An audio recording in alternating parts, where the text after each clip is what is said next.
अध्याय 1 इतिहास। भारत का इतिहास। उत्तर में हिमालय से लेकर दक्षिण में समुद्र तक फैला ये उपमहाद्वीप भारतवर्ष के नाम से ज्ञात है, जिसे महाकाव्य तथा पुराणों में भारतवर्ष अर्थात भरत का देश कहा जाता है तथा यहाँ के निवासियों को भारतीय अर्थात भरत की संतान कहा गया है।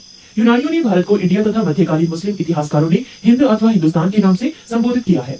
भारतीय इतिहास को अध्ययन की सुविधा के लिए 3 भागों में बांटा गया है: प्राचीन भारत, मध्यकालीन भारत एवं आधुनिक भारत। प्राचीन भारत। 1. प्राचीन भारतीय इतिहास के स्रोत। प्राचीन भारतीय इतिहास के विषय में जानकारी मुख्यतः 4 स्रोतों से प्राप्त होती है: 1. धर्मग्रंथ, 2. ऐतिहासिक ग्रंथ, 3. विदेशियों का विवरण, 4. पुरातत्व संबंधी साक्ष्य। धर्मग्रंथ एवं ऐतिहासिक ग्रंथ से मिलने वाली महत्वपूर्ण जानकारी। भारत का सर्वप्राचीन धर्मग्रंथ वेद है, जिसके संकलनकर्ता महर्षि कृष्ण द्वैपायन वेद व्यास को माना जाता है। वेद 4 है: ऋग्वेद, यजुर्वेद, सामवेद एवं अर्थवेद। ऋग्वेद ऋचाओं के क्रमबद्ध ज्ञान के संग्रह को ऋग्वेद कहा जाता है। इसमें 10 मंडल, 1028 सूक्त, बाल खिल्य पाठ के 11 सूक्तों सहित एवं 10,462 ऋचाएं हैं। इस वेद की ऋचाओं के पढ़ने वाले ऋषि को होत्र कहते हैं। इस वेद से आगे की राजनीतिक प्रणाली एवं इतिहास के बारे में जानकारी मिलती है। विश्वामित्र द्वारा रचित ऋग्वेद की दूसरे मंडल में सूर्य देवता सावित्री को समर्पित प्रसिद्ध गायत्री मंत्र है। इसके 9वें मंडल में देवता सोम का उल्लेख है। इसके 8वें मंडल की हस्तलिखित ऋचाओं को खिल कहा जाता है। चातुर्वर्णीय समाज की कल्पना का आदि स्रोत ऋग्वेद के 10वें मंडल में वर्णित पुरुष सूक्त है, जिसके अनुसार 4 वर्ण ब्राह्मण, क्षत्रिय, वैश्य तथा शूद्र आदि पुरुष ब्रह्मा के क्रमशः मुख, भुजाओं, जंघाओं और चरणों से उत्पन्न हुए। नोट: धर्मसूत्र 4 प्रमुख जातियों की स्थितियों, व्यवसायों, दायित्वों, कर्तव्यों तथा विशेष अधिकारों में स्पष्ट विभेद करता है। वामन अवतार के 3 पगों के आख्यान का प्राचीनतम स्रोत ऋग्वेद है। ऋग्वेद में इंद्र के लिए 250 तथा अग्नि के लिए 200 ऋचाओं की रचना की गई है। नोट: प्राचीन इतिहास के साधन के रूप में वैदिक साहित्य में ऋग्वेद के बाद शतपथ ब्राह्मण का स्थान है। यजुर्वेद सस्वर पाठ के लिए मंत्रों तथा बलि के समय अनुपालन के लिए नियमों का संकलन यजुर्वेद कहलाता है। इसके पाठनकर्ता को अर्धवयु कहते हैं। ये एक ऐसा वेद है जो गद्य एवं पद्य दोनों में है। सामवेद ये गाई जा सकने वाली ऋचाओं का संकलन है। इसके पाठ्यकर्ता को उद्रात्र कहते हैं। इसे भारतीय संगीत का जनक कहा जाता है। पृष्ठ 2 अर्थवेद।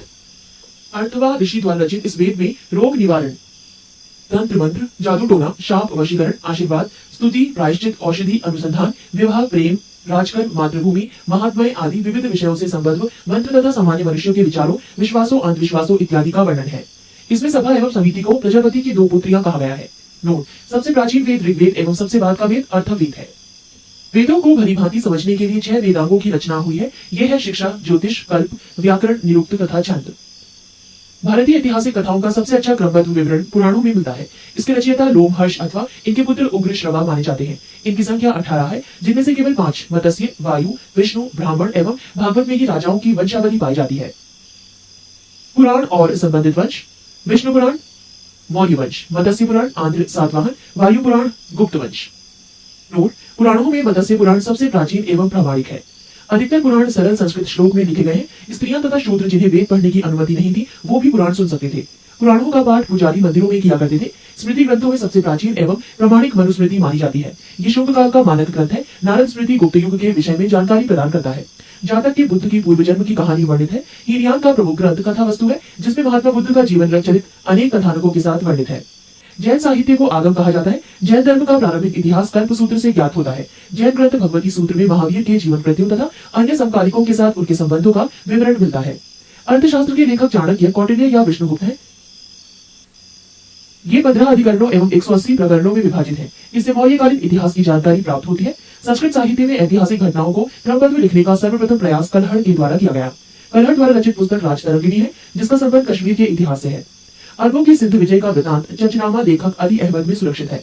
अष्टाध्यायी संस्कृत भाषा व्याकरण की प्रथम पुस्तक के लेखक पाणिनि है। इससे मौर्य के पहले का इतिहास तथा मौर्य युगीन राजनीतिक अवस्था की जानकारी प्राप्त होती है। कात्यायन की गार्गी संहिता एवं ज्योतिष ग्रंथ है। फिर भी इसमें भारत पर होने वाले यवन आक्रमण का उल्लेख मिलता है। पतंजलि पुष्यमित्र शुंग के पुरोहित थे। इनके महाभाष्य से शुंगों के इतिहास का पता चलता है।